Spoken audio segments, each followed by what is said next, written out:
आप बताएं, आप हमारे से ना डरें, हमारे साथ आके बैठें, हमारे साथ बात करें। एक दफ़ा हमें आज तक 2 साल में ये नहीं पता चला आपको हमारे भाई से चाहिए क्या है, आप मांग क्या रहे हैं उसके। वो तो कह रहे रूल ऑफ लॉ करो, वो रूल ऑफ लॉ के लिए खड़ा है। अस्सलाम वालेकुम, मैं हूं अलीना फारूक शेख। अलीमा खान का आपने बयान मुलाहिजा किया। इमरान खान की गिरफ्तारी के बाद से पाकिस्तान तहरीक इंसाफ मुख्तलिफ तरीके अपना चुकी है रिलीफ के लिए। उसमें सख्त बयानियाँ, एहतजाज, मार्च, फिर मुज़ाकरात भी हुए, लेकिन पाकिस्तान तहरीक इंसाफ को रिलीफ नहीं मिल सका। अब अलीमा खान का ये बयान बड़ी तवज्जो का मरकज़ बना हुआ है, जिसमें वो खुली ऑफ़र कर रही हैं कि आएँ, बैठें, बात कर लें। कुछ लोग कुछ दो की पॉलिसी पर बात करना चाहते हैं तो वो कर ले। अभी जो बात कर रही हैं इसको कॉन्टेक्स्ट में डालना बड़ा ज़रूरी है। पाकिस्तान की एक माजी, एक तारीख़ भी है सियासी, जहाँ पर जब भी सियासी जमातों से तलखियाँ हुई हैं या मामला थोड़े से नाचाकी या नाराज़गी हुई है, तो उसके बाद मुफाहमत कहें, अंडरस्टैंडिंग कहें, डील कहें, जो भी नाम आप इसको दें, इसी पर आकर सुलझे हैं। तो क्या इस बार जब ये खुली ऑफ़र कर दी गई है अलीमा खान या पाकिस्तान तहरीक इंसाफ की तरफ से, तो गुंजाइश निकलती है, और क्या माजी को देखते हुए इस बार डील मुमकिन है? हमें ज्वाइन करें इस डिस्कशन के लिए रीमा उमर साहबा, उमर चीमा साहब, शहजाद इकबाल साहब और सलीम साफ़ी साहब भी हमारे साथ मौजूद हैं। चीमा साहब, आपसे शुरू करते हैं। आप सबसे पहले बताइएगा, इस बार क्या लगता है आपको खान साहब के लिए गुंजाइश निकाली जाएगी जो उन्होंने खुलकर उनकी बहन ने कह दिया है? अलीना, इसमें हम पहले भी बात करते आए हैं कि कई लोग ये कहते थे कि इमरान खान जो है वो बड़ी दलेरी के साथ जेल गुजार रहे हैं। तो एक हमारा भी एक आर्गूमेंट होता था कि अभी उनको 2 साल नहीं हुए, कोई 1 साल से ज़्यादा टाइम तो बाकियों ने भी गुजारा, नवाज शरीफ जो है उन्होंने भी गुजारा। और जब वो बाहर गए, या अगर हम ये भी तसव्वुर करें कि जब वो गए तो वो जेन्युइन कोई बीमारी का इशू था, लेकिन जब वो वापस नहीं आए तो एक उसमें मायूसी भी थी कि जेल रहने से मेरे मामला ठीक नहीं होने, यानी कि ये जो एक, अगर इसको सोर्स ऑफ रेजिस्टेंस तस्वर किया जाए तो वो फिर एक लंबी स्ट्रगल है। अब इमरान खान के केस में भी ऐसा ही नज़र आ रहा है। पहले जो उनके बेटे हैं, उनका भी जो बयान आया कि वो जो इंटरव्यू उन्होंने दिया उसमें भी ये तासर मिला कि इमरान खान जो हैं वो काफ़ी फ्रस्ट्रेट हो रहे हैं। आप ये मुज़ामत करते हैं, किसी उम्मीद पर करते हैं कि यानी कि 1 साल 2 साल, ये जो लंबी मुज़ामत जो है हर बंदे के बस की बात नहीं होती कि जिसमें आपको पता चले कि मेरे 10 साल भी इधर गुजर सकते हैं। वो हर बंदा ऐसा नहीं कर सकता, इमरान खान भी नहीं कर सकते। तो अब जो लग रहा है नहीं कि उन्हें जो सूरत हाल बन रही है, ऐसा लग रहा है कि जो पहले इमरान खान को उम्मीदें थीं सिस्टम के हवाले से, ओवरऑल जो कि एक इंटरनेशनल जो चेंजेस आ रही थी उनके हवाले से, अब वो सारी उम्मीदें जो हैं वो एक एक करके दम तोड़ गई हैं। अब उन्हें लग रहा है कि हमें कुछ ना कुछ करना पड़ेगा, नहीं तो ये एक लंबा टाइम है जेल में, उनकी रिहाई नज़र नहीं आ रही। जो उन्होंने अदालतों से उम्मीदें लगाई हुई थी वो भी अब ख़त्म हो गई हैं, कि उनको नहीं लग रहा कि उधर से उनको कि ऐसा कुछ जल्दी रिलीफ मिल सकता है। तो जो अलीमा खान है, वो बेसिकली वो बात कर रही हैं, उनकी बात से वो तासर मिल रहा है। अब साथ ये भी देखें कि इमरान खान जो है एक तरफ वो कह रहे हैं कि मैं जो है इधर पूरी ज़िंदगी गुजार सकता हूँ। एक दिन पहले उनका ये बयान आया हुआ था। अलीमा खान जो है वो कह रही है कि आपको हमारे भाई से क्या चाहिए।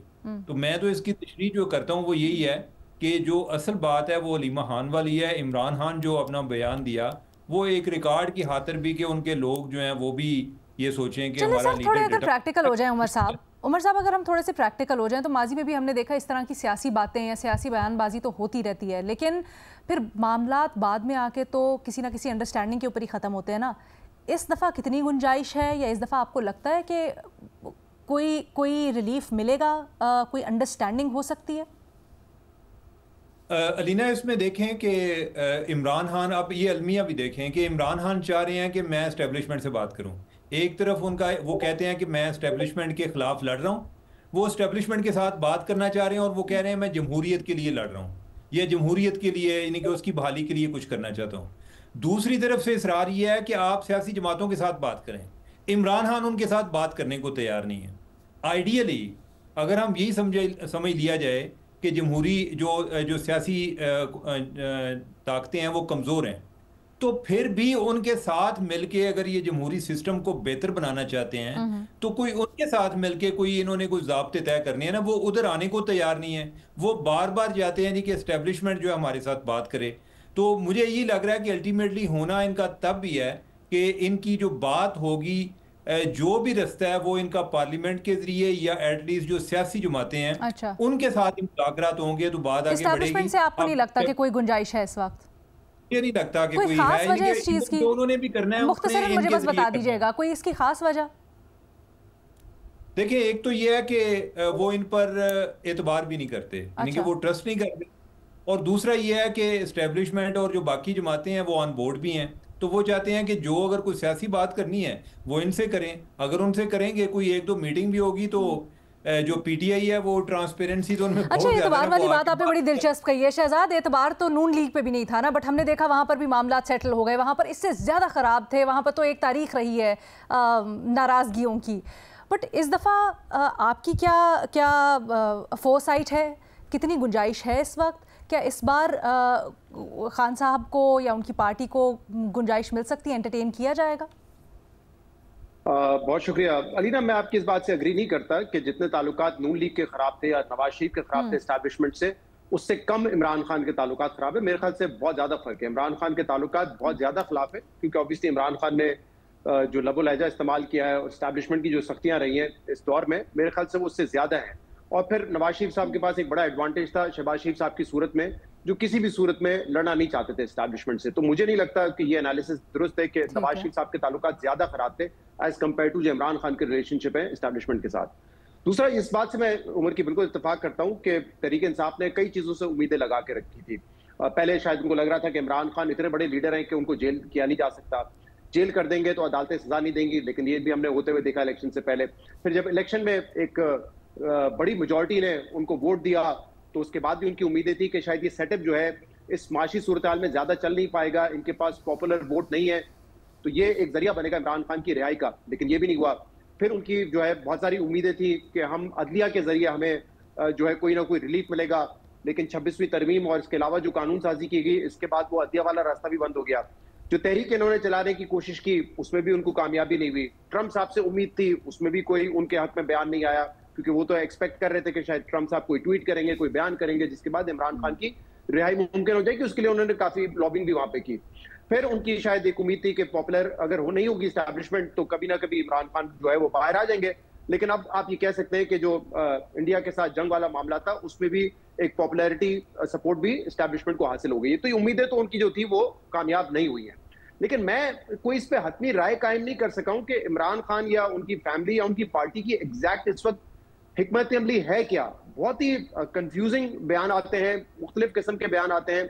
अभी आपने अलीमा साहब का बयान सुनाया, लेकिन अब से कुछ घंटे पहले इमरान खान ने जो अपने जो उनका एक्स अकाउंट है उससे जो ट्वीट किया, उसमें उन्होंने कहा है कि ये कुछ भी कर लें, मैं फिरौनियत के सामने नहीं झुकूंगा, बल्कि ये भी कहा है कि पार्टी जो है वो अपने आप को तैयार करे मुल्कगीर एहतजाज के लिए। फिर 2 दिन पहले उन्होंने जो साथियों से गुफ्तगू की, जब अडियाला जेल में अदालत लगी थी, तो उस वक्त उन्होंने कहा कि मैं पूरी जिंदगी जो है वो जेल में रहने के लिए तैयार हूं और जुल्म के आगे मैं नहीं झुकूंगा।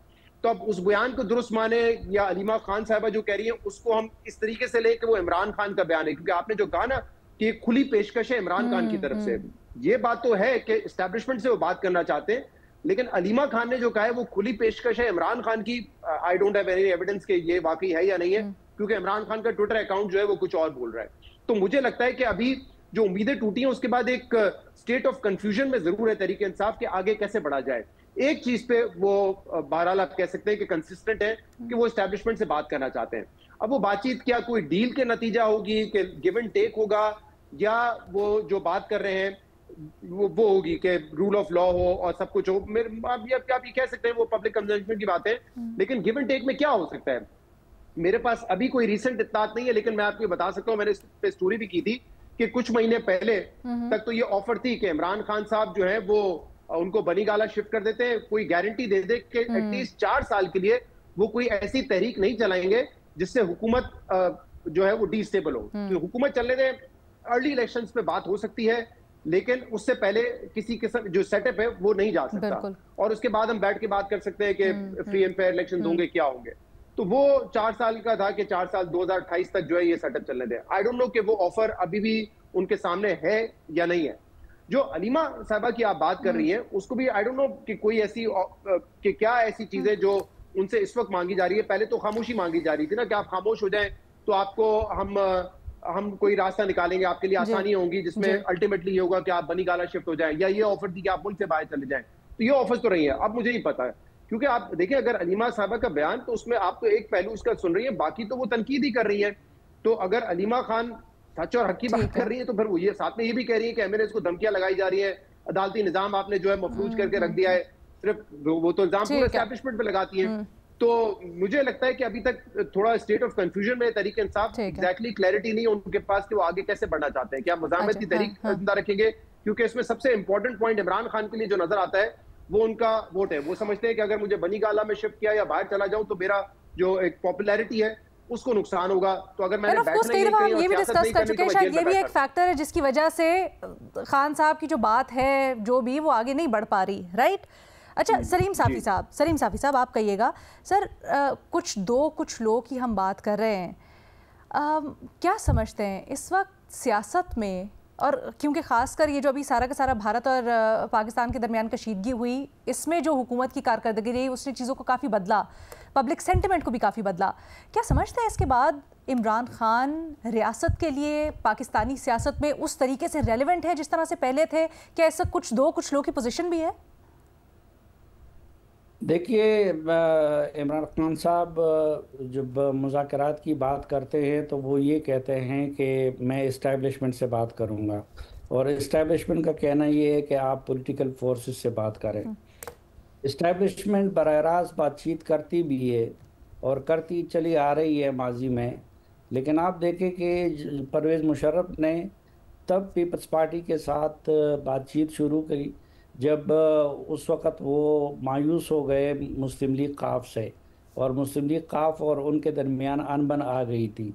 इसी तरह जब तक इमरान खान साहब और इस्टेब्लिशमेंट में एक पेज पे थे तो मुस्लिम लीग नून के सारी लीडरशिप वो जेलों में पड़ी हुई थी।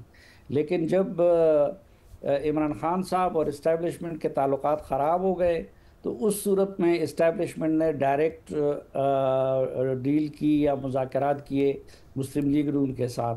तो मुस्लिम लीग तो अब इमरान खान साहब अगर माजी की बुनियाद पे बात कर रहे हैं तो वो तो जब तक कि मुस्लिम लीग नून और इस्टेब्लिशमेंट वो एक पेज पे हैं, और आजकल तो कुछ एक पेज से भी ज़्यादा नज़र आ रहे हैं, तो उस वक्त तक मेरे ख्याल में उनकी ये ख्वाहिश जो है ये पूरी नहीं हो सकती कि इस्टेब्लिशमेंट उनसे बराह रास्त मुज़ाकरात करे। सर, आप माजी में कहते हैं कि मुल्क की ग्रेटर मफाद में ये है कि सारे मिलकर बात करें, बल्कि दो कदम पीछे हटे दोनों साइड्स। अब जब इमरान खान की बहनों की तरफ से ऑफ़र हुई है कि हम बैठने को तैयार हैं, अभी आप क्यों इतने होपफुल नहीं हैं कि यहाँ से इस तरह से होगा? माजी में भी तो होता आया है ना। बेशक ठीक है, अच्छा है, सेटलमेंट एंजॉय कर रहे हैं। देखिए, एक तो बहनें भी जो बात कर रही हैं, असल में माँ के बाद जो है बहन का रिश्ता ऐसा होता है कि बहनों को बहुत ज़्यादा दर्द होता है अपने भाई का। उनकी बहनें तो इस वक्त डिस्परेट है, वो अपने भाई की मुश्किलों को किसी सूरत में कम करना चाहती हैं, तो इसलिए वो कभी एक काम करती है, कभी दूसरा करती है, कभी एक बयान देती है, कभी दूसरे देती हैं, और वो बतौर बहन तो ये चाहेगी कि कुछ लोग कुछ दो की बुनियाद पे बात हो। लेकिन उधर इमरान खान का बयानिया आपको बता दिया शहजाद इकबाल ने कि एक तरफ वो कहते हैं कि वो उम्र भर जेल में रहने को तैयार है, और दूसरी तरफ असल रुकावट जो है, वो असल रुकावट मुज़ाकरात पे वही चीज़ है कि वो पॉलिटिकल फोर्सेस से बात नहीं करना चाहते, और इस्टेब्लिशमेंट ये कहती है कि बात जो भी करनी है वो पॉलिटिकल फोर्सेस से करे, हम खुद कोई बात नहीं करेंगे। रुकावट असल में यही पे है। सर नहीं, लेकिन मसला क्या है? अगर इवन ये भी है कि इस्टेब्लिशमेंट से बात करनी है, हम तो सवाल आज इसी के ऊपर कर रहे हैं ना कि माजी में भी हमने देखा इस्टेब्लिशमेंट से बात होती है, रिलीफ मिलता है, तभी कोई मामलात आगे बढ़ते हैं। तो इस बार भी अगर इस तरह की खुली पेशकश हो गई है और होता है तो वन, इसमें क्या कबाहत है आपके नज़दीक? क्या हो जाना चाहिए? नंबर 2, आप जो रुकावट की बात कर रहे थे सर, पूरा सिस्टम भी तो इस वक्त रुका हुआ है ना एक तरह से। नहीं, एक तो ये कि सिस्टम रुका हुआ नहीं है मुकम्मल, बल्कि चल पड़ा है सिस्टम। और इस दौरान पाकिस्तान को वॉर की सूरत में बड़ी कामयाबी भी हासिल हो गई। ठीक है। और जिस तरह उन्होंने कहा कि फ़ौज का जो इमेज है वो भी काफ़ी बेहतर हो गया है ये इंडिया के साथ कशीदगी के नतीजे में। दूसरी बात ये है कि इस्टेब्लिशमेंट, मैंने आपसे अर्ज़ किया कि इस्टेब्लिशमेंट ने कभी भी ओपन और कुल के सामने आके मुज़ाकरात नहीं किए हैं। जब बेनज़ीर भुट्टो साहबा के साथ भी कर रहे थे उस वक़्त, तो वो भी चोरी छुपे हो रहे थे, और वो उस सूरत में हो रहे थे कि जब अपनी बिछाई हुई बिसात से जनरल मुशर्रफ मायूस हो गए या उनका काम और सिस्टम नहीं चल रहा था। इसी तरह अगर जनरल बाजवा ने मुस्लिम लीग नून के साथ ताल्लुकात बेहतर किए तो वो उस वक़्त किए कि जब उनके ताल्लुकात इमरान खान के साथ ख़राब हो गए, और उसके बाद भी वो जो कुछ राब्ते हुए या जो कुछ भी हुआ वो चोरी छुपे हुआ, वो कोई ओपनली नहीं हुआ जिस तरह सियासतदान बैठ के मुज़ाकरात। तो अभी वो नौबत नहीं आई है मुस्लिम लीग नून और इस्टेब्लिशमेंट के दरमियान के जिसमें इस्टेब्लिशमेंट मुस्लिम लीग नून को बाईपास करके उनके साथ मुज़ाकरात करें। ठीक है रीमा, क्या आप भी इससे इत्तेफाक करती हैं कि इस वक्त खान साहब की सिस्टम में या उनकी पार्टी की सिस्टम में वो गुंजाइश बनी नहीं रही है, ख़ासकर जो रीसेंट वाक़यात हुए हैं उनके बाद? ऑल्सो पहले भी जो मामलात थे वो इसी तरह से हल होते रहे हैं, अगर पहले होते रहे तो खान साहब से क्यों नहीं? जी शुक्रिया रीना। हमारे यहाँ बहुत पॉपुलर है इस तरह का एनालिसिस कि क्या हो रहा है, आगे क्या होगा, रियल पॉलिटिक्स के क्या होना चाहिए, ये हमारा काम नहीं है बात करना, क्या होगा, क्या हो रहा है उसको समझना हमारा काम है। मेरे पास वो इन्फॉर्मेशन, वो सोर्सेज नहीं है कि मैं आपको बता सकूं कि अलीमा खान साहिबा किस हद तक इमरान खान की सोच को रिप्रेजेंट कर रही हैं, तो इस तरह का एनालिसिस मेरे लिए तो पॉसिबल नहीं है। लेकिन एक चीज़ इसके लिए मैं बहुत स्ट्रांगली फील करती हूँ, और मैं एटलीस्ट जो भी फोरम मिले उस पर एटलीस्ट ये बात करना चाहती हूँ कि ये बहुत ज़्यादती है और ये बहुत इनजस्टिस है जो हम देख रहे हैं होता हुआ। पहली बार नहीं देख रहे, पहले भी हम देख चुके हैं, लेकिन 2 साल ऑलमोस्ट हो गए हैं इमरान खान साहब को जेल में चले। वो तो एक पॉलिटिकल पार्टी के लीडर हैं, शाह महमूद कुरैशी या डॉक्टर यास्मीन, बीमार लोग हैं, बुजुर्ग लोग हैं, वो भी जेलों में हैं, उनके पास कोई रिलीफ नहीं है। पीटीआई के सैकड़ों की तादाद में कारकुन हैं, कुछ लोग हैं जो मिलिट्री कोर्ट से उनको सजाएं हुई नहीं हैं, और ये सब जो लोग हैं इनके बारे में कुछ हो नहीं सकता क्योंकि सिस्टम ने फैसला कर लिया है कि पीटीआई की कोई गुंजाइश नहीं बन रही। और जो बाकी पॉलिटिकल पार्टीज हैं, हम उन्हें जितना भी रोमांटिसाइज करें कि सियासी जमातें साथ बैठें और वो जमहूरियत के लिए एक और चार्टर साइन करें और सब मिल के सिविलियन सुप्रेमेसी कायम करें, उनका रोल क्या रहा है? वो इतने बेनिफिशरीज हैं, बिल्कुल सही बात है। अब ऐसा नहीं है कि सेम पेज है, अब बात होती है कि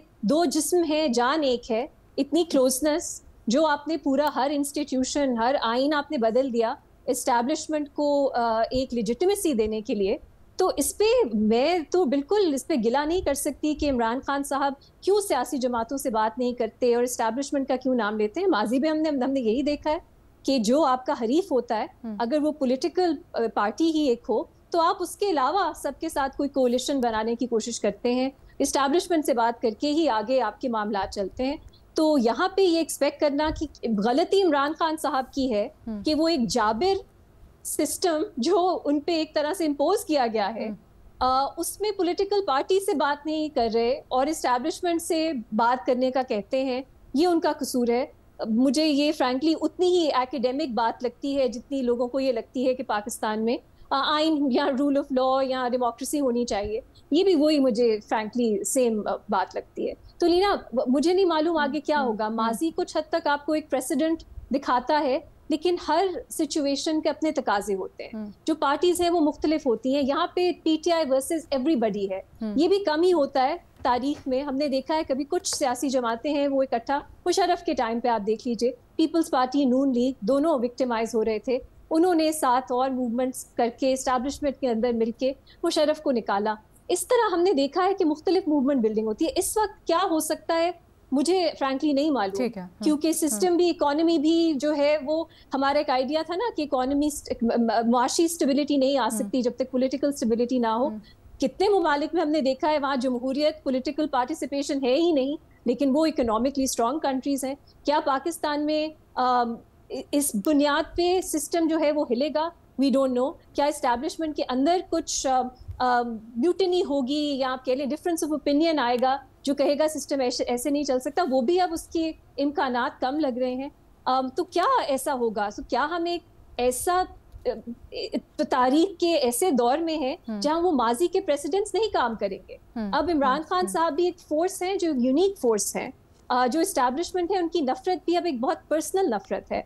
मुल्क जो है वो भी चल रहा है, बाकी सियासी कुव्वतें भी एक साइड पे हैं, आपकी बाकी जो मेन स्टेक होल्डर्स होते हैं आपकी इंटेलिजेंसिया में, आपकी बिजनेस कम्युनिटी में, सब एक साइड पे है। जुडिशरी बिल्कुल ना होने के बराबर है।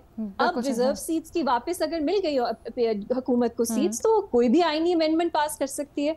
तो मैं कोई ग्लूम एंड डूम नहीं फैलाना चाहती, पर मुझे तो एज सच कोई नजर नहीं आ रहा कि अनलेस बहुत ही कंप्लीट सरेंडर कर जाए पीटीआई और इमरान खान साहब, कंप्लीट सरेंडर, उसके अलावा क्या हो सकता है, मुझे तो at this point in time नजर नहीं आता। अच्छा, एक छोटी सी ब्रेक लेते हैं, मजीद इसके ऊपर बात करेंगे, बट एक ब्रेक के बाद।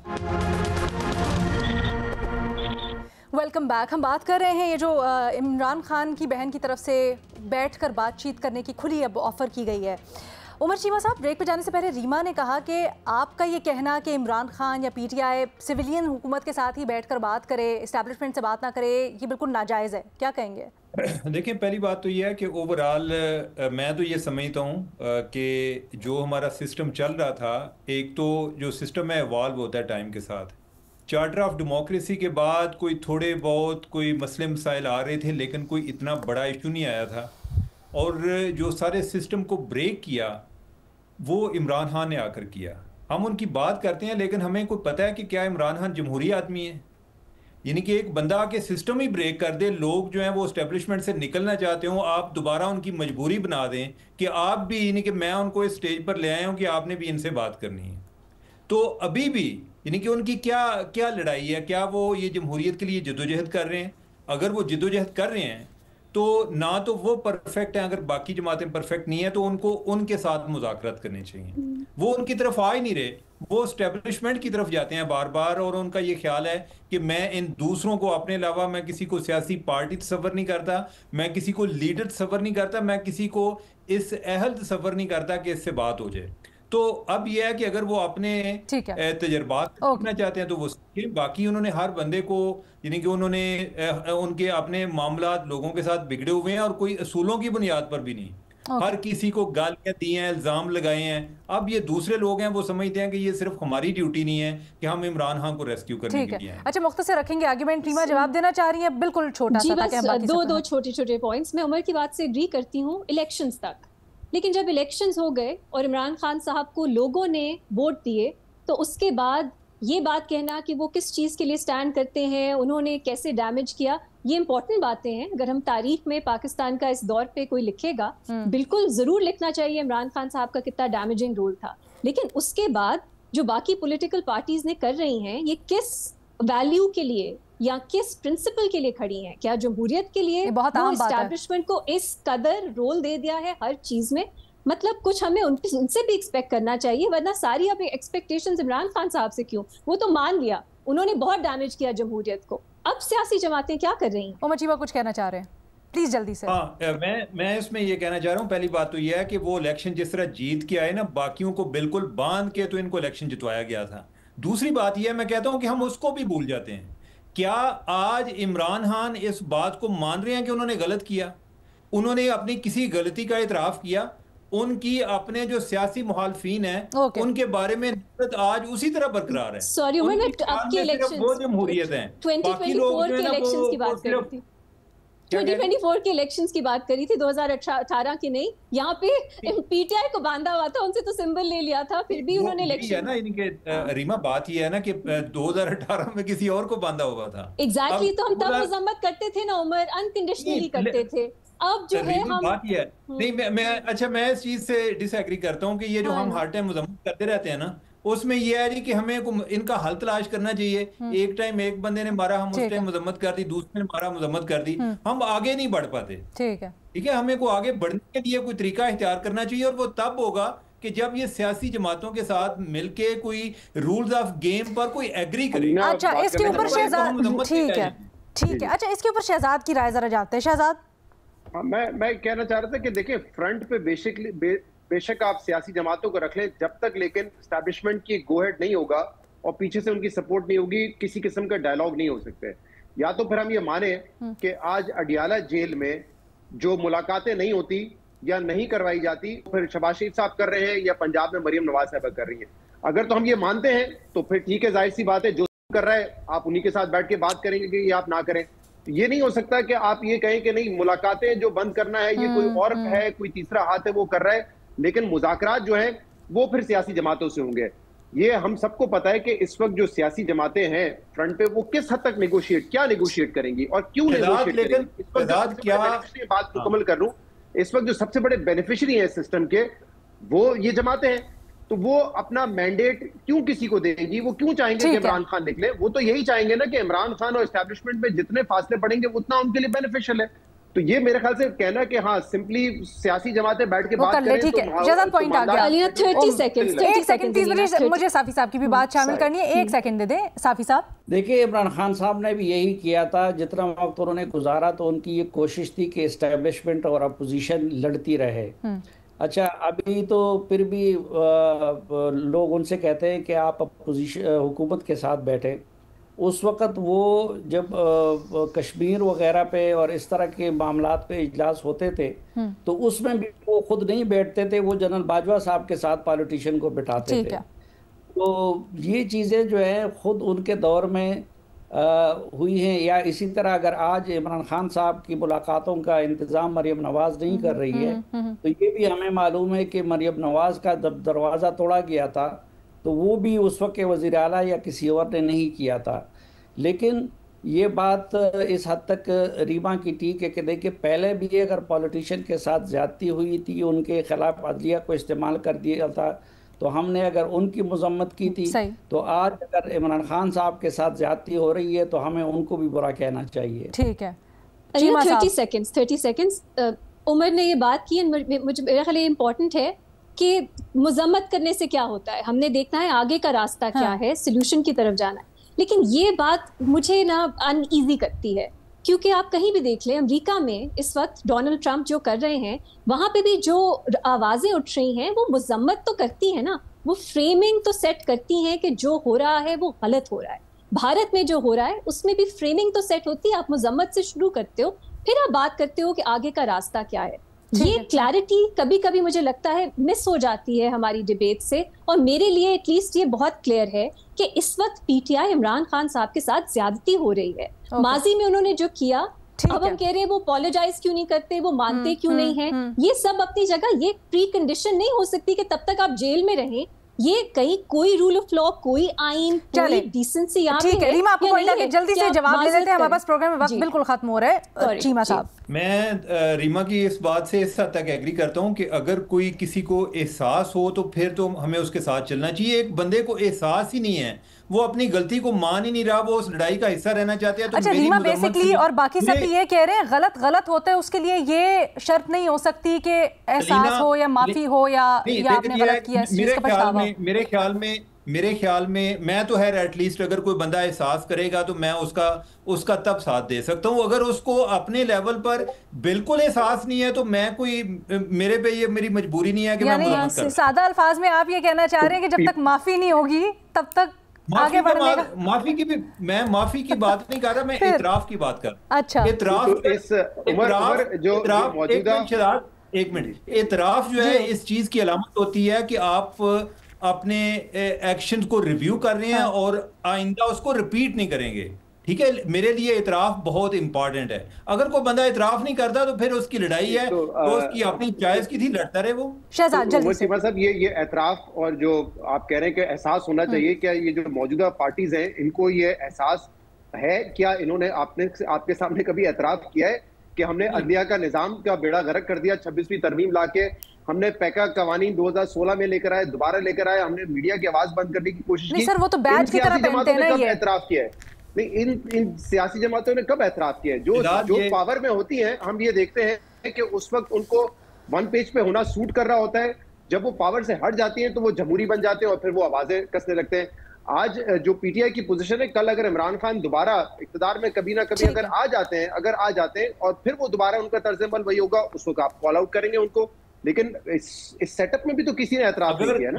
ये तो फिर भी पावर में है। जो बंदा अपोजिशन में हो वो भी इस बात का एतराफ ना करे कि हमसे गलतियां हुई। लेकिन उमर, इमरान खान साहब सब एक्सपेक्ट कर रहे हैं और पार्टी के बाकी लोग जो उनके कारकुनान हैं, जिनके साथ मुजालिम रोज की उनकी जिंदगी का हिस्सा बन गए, मैं वो कारकुनान की बट वो एक जुड़ी है ना चीजें। बट स्टेट जो है, रियासत जो है, वो तफरीक नहीं कर रही ना। चले, उनको भी जेलों में रखा हुआ है, मिलिट्री ट्रायल्स उनके भी हो रहे हैं, उनके पास तो ये लिबर्टी नहीं है कि वो अभी तो इमरान खान की बात हो रही है। अगर उसके कोई मामलात मिले हुए हैं ना सारे, अगर उसके कारकुनान एक मिनट उमर चीमा को बोलने दें जी। ख्याल में गालियों के जरिए मामलात आगे बढ़ते हैं, मैं उनके लिए भी आवाज नहीं उठा सकता। अच्छा ठीक है जी। अगर उनके ख्याल में दूसरों को गालियां देना यही तरीका है तो मैं तो उनके लिए भी आवाज नहीं उठाता। ठीक है, as much as we wanted कि हम इसको जरा मजीद आगे बढ़ाएं और किसी कंक्लूजन की तरफ आए। मेरा ख्याल है इस चीज़ के ऊपर कंक्लूड करते हैं कि हमारे पैनलिस्ट की जो अक्सरियत है वो एक तो ये समझ रहे हैं कि इस वक्त उनको नज़र नहीं आता कि किसी डील की या किसी अंडरस्टैंडिंग की गुंजाइश हो पाकिस्तान तहरीक इंसाफ के साथ, और दूसरी बात ये कि समझते ज़रूर हैं कि होनी चाहिए। माजी को भी अगर देखें और जो हालात इस वक्त बने हुए हैं वो भी इस चीज़ का तकाजा करते हैं कि मामलात सुलझें, लेकिन उमर चीमा साहब इससे अग्री नहीं करते। वो समझते हैं कि जब तक पाकिस्तान तहरीक इंसाफ और ख़ासकर इमरान खान साहब एतराफ़ नहीं कर लेते जो उनकी माजी की गलतियां हैं और उन्होंने पूरे सिस्टम के लिए जो खराबियां की उसका, तब तक बात आगे नहीं बढ़नी चाहिए। अच्छा, एक छोटी सी ब्रेक लेते हैं। Welcome back. सलीम साफ़ी साहब, आपसे सवाल किया गया है कि तालिबान के कमांडर सईदुल्लाह सईद की जानिब से पाकिस्तान में बगैर इजाज़त जिहाद की सख्त मुमानियत और अफगान अमारत की क़यादत के अहकामात की वजाहत के बाद आप क्या समझते हैं पाकिस्तान की सिक्योरिटी और इलाक़ाई इस्तेहकाम पर इस बयान के क्या असरात होंगे? नहीं, एक तो ज़ाहिरी बात है ये कोई मरकज़ी लीडरशिप की तरफ से नहीं आया है, और दूसरा इसमें एक टेक्निकल पॉइंट है जिसको लोग समझते नहीं हैं और उसको वो अप्लाई कर लेते हैं पाकिस्तानी टीटीपी पे भी। इस तरह की बातें जब वो करते हैं या इस तरह की नसीहत जब वो करते हैं तो वो अफ़गान तालिबान को करते हैं, और अफ़गान तालिबान के अमीर उल मोमिनीन से जो बात एक मंसूब की गई है तो वो भी उसमें उसने अफ़गानों से कहा है कि आप लोग पाकिस्तान जाके पाकिस्तान या किसी और मुल्क जाके जिहाद नहीं कर सकते। ये जब अमीर उल मोमिनीन की तरफ से अगर खुला बयान टीटीपी के बारे में आ जाए तो उसको उस वक़्त हम उसको समझेंगे कि उससे बड़ी तब्दीली आए। ठीक है, बहुत शुक्रिया साफ़ी साहब। अगला सवाल शहजाद के लिए। शहजाद, पूछा जा रहा है कि हुकूमत इस्तेहकाम के दावे कर रही है मगर ग्रोथ रेट अभी तक कम है और मईशत में जो बेहतरी दिखाई दे रही है वो कितनी पायदार है आपके ख्याल में, और आने वाले बजट में मईशत में क्या बेहतरी की उम्मीद की जा सकती है? जी देखें, इसमें कोई शक नहीं है, इस्तेहकाम आया है और वक्त से आप कह सकते हैं जो एक्सपेक्टेशन थी कि कितने वक्त में आएगा उससे जल्दी आया है। आपके अफरात ज़र यानी कि महंगाई की शरह में कमी हुई है, इंटरेस्ट रेट्स कम हुए हैं, आपके रिजर्व्स बेहतर हुए हैं, तो ये चीजें जो है मेरे ख्याल से IMF प्रोग्राम में जाने के बाद बहुत जल्दी जो है वो दुरुस्त होना शुरू हुई हैं। लेकिन यहाँ से जो आगे का सफर है वो ज्यादा चैलेंजिंग है। इनफैक्ट मेरी अभी कुछ दिन पहले जो फाइनेंस मिनिस्टर हैं उनसे भी इस हवाले से बात हुई की थी और उन्होंने भी वही दोहराया था जो वो पहले भी कह रहे थे, यानी कि पिछले साल जब बजट आया था उस वक्त, कि ये जो टास्क है ना ये कंपैरेटिवली इजी है और यहाँ हम पहले भी पहुंच चुके हैं। शमशाद अख्तर साहिबा जब गवर्नर थी 2007-8 में, उस वक्त हमने देखा 2013 में जब नून लीग की हुकूमत IMF के पास गई, इमरान खान की हुकूमत जब 2019 में IMF के पास गई, तो स्टेबलाइजेशन तो हम हासिल कर लेते हैं, लेकिन सस्टेनेबल ग्रोथ हम कैसे हासिल करेंगे कि एक बूम एंड बस्ट साइकिल में पाकिस्तान की मईशत ना एंटर हो, वो असल चैलेंज है और वो मेरे ख्याल से अगले साल से शुरू होगा। ठीक है, बहुत शुक्रिया शहजाद। चीमा साहब, आपसे सवाल ये किया गया कि एहसन इकबाल ने बजट से चंद रोज पहले ही NFC अवार्ड के फॉर्मूला को रिजत पसंदाना करार दिया है। आपके ख्याल में तरक्की की राह में अगर ये फॉर्मूला रुकावट है तो इसका मुतबादिल ज़्यादा मौसर क्या हो सकता है फॉर्मूला? अलीना, मेरे ख्याल है कि उनकी बात में वजन है कि आबादी ही सिर्फ मयार नहीं होना चाहिए इस पे। तो अगर आबादी मयार बनता है तो फिर तो इंसेंटिव हो गया कि आप आबादी बढ़ाएं ताकि आपको ज़्यादा बजट मिले। तो मयार अगर आपने बनाना है तो आप ये बनाएं कि किधर से टैक्स ज़्यादा कलेक्ट होते हैं, ये भी इसको भी आपको कंसिडर करना पड़ेगा। अभी तो ये है कि 82% जो है जो फैसला होता है वो आबादी की बुनियाद पे होता है, तो टैक्स को भी अहमियत देनी पड़ेगी। ये ना हो कि कोई अच्छी परफॉर्मेंस दे रहा है तो उसको आप अहमियत नहीं दे रहे हैं। दूसरा ये है कि जिधर पॉवर्टी है, इसका एक मकसद ये भी है ना कि आप एक इक्वालिटीज लाएं कि ये ना हो कि गरीब गरीब तर होता जाए, अमीर अमीर तर होता जाए। तो आप उसको देखें कि किस जगह पे गुर्बत ज्यादा है, ताकि कोई आप कोई तय कर लेते हैं कि 5 साल जो है उधर ज्यादा NFC उनको अवार्ड से इतना ज्यादा जाएगा। तो मेरे ख्याल है कि कोई इस तरह का मेयार होने चाहिए और उसके साथ साथ ये है कि सूबों की कैपेसिटी बिल्डिंग बहुत ज्यादा जरूरत है। जिन सूबों को पहले पैसे कम मिलते थे, अभी उनकी कैपेसिटी से ज़्यादा मिल रहे हैं, उनको लगाने भी नहीं आ रहे होते बाज़ का, तो उधर भी एक तवज्जो देने की ज़रूरत है। इस तरह भी हमारा बहुत सारा पैसा ज़ाया भी होता है, बाज़ का वो सरप्लस हो जाता है, बाज़ का जो है ओवरऑल उनको कोई अंदाज़ा नहीं होता कि पैसा तो आ गया तो हम इसको यूज़ कैसे करेंगे। बहुत शुक्रिया उमर जीमा। रीमा उमर साहब, आपसे हो रहा है कि अमेरिका की यूनिवर्सिटी हार्वर्ड को ट्रंप इंतजामिया की जानब से सख्त दबाव का सामना है। सवाल ये है कि ये जो सारी सारी फंडिंग रोकने का ऐलान, इस असर तलबा के मुस्तकबिल और आज़ादी राय पर क्या होगा? जी शुक्रिया। बहुत अहम सवाल है। पूरी दुनिया में जो भी स्कॉलरशिप है, जो एकेडेमिया है, उसमें अमेरिका का एक हिस्टोरिक रोल रहा है। वहाँ पे जो इंस्टीट्यूशंस हैं उनका नाम है रिसर्च में। अब भी पूरी दुनिया का पहला प्रेफरेंस होती है कि अमेरिका जाके तालीम हासिल करे, लेकिन अब ये सब बहुत तेजी से बदल रहा है। सिर्फ फ्रीडम ऑफ स्पीच के एतबार से नहीं, बट अब वीजाज पे जो पाबंदियां हैं कि इंटरनेशनल स्टूडेंट्स को आप इनरोल नहीं कर सकते, अब सिर्फ हार्वर्ड नहीं, अमेरिका में कोई भी इंटरनेशनल स्टूडेंट जो है उनके वीजा अपॉइंटमेंट्स पे सस्पेंशन है कि उनको वीजाज नहीं मिलेंगे जब तक उनका प्रॉपर सोशल मीडिया पे वीटो ना हो। तो ये एक बहुत अनफॉर्चुनेट बात है और आई होप अमेरिका में जो सब एजुकेशनल इंस्टीट्यूशंस हैं वो मिलके इसका सामना करें। और वहां पे जो जुडिशरी है, एक स्टे ऑर्डर तो मिला हुआ है, मेरा ख्याल है कल या परसों हियरिंग है मजीद, वो इस पे कोई स्टैंड ले और अपनी बात मनवाए। और आखिर में ये भी हो सकता है, हम देख सकते हैं कि अब जो बच्चे हैं जिन्होंने एजुकेशन के लिए या यूनिवर्सिटीज में जाना है, वो मजीद कोई और ऑप्शंस ढूंढें। तो ये और ममालिक के लिए भी एक अपॉर्चुनिटी है कि वो अपनी एजुकेशनल इंस्टीट्यूशंस को बेहतर करें ताकि वो बच्चों को अट्रैक्ट करें, क्योंकि उनके साथ बहुत ज्यादती है। वो वहां पहुंच भी जाएं तो हमेशा अनसर्टेनिटी में रहेंगे, क्या बात कर सकते हैं, कब तक रह सकते हैं, कहीं डिपोर्ट ना हो जाए, बहुत ज्यादती है। ठीक है, बहुत शुक्रिया रीमा। हमारे पास आज वक्त इतना ही था। अल्लाह हाफिज।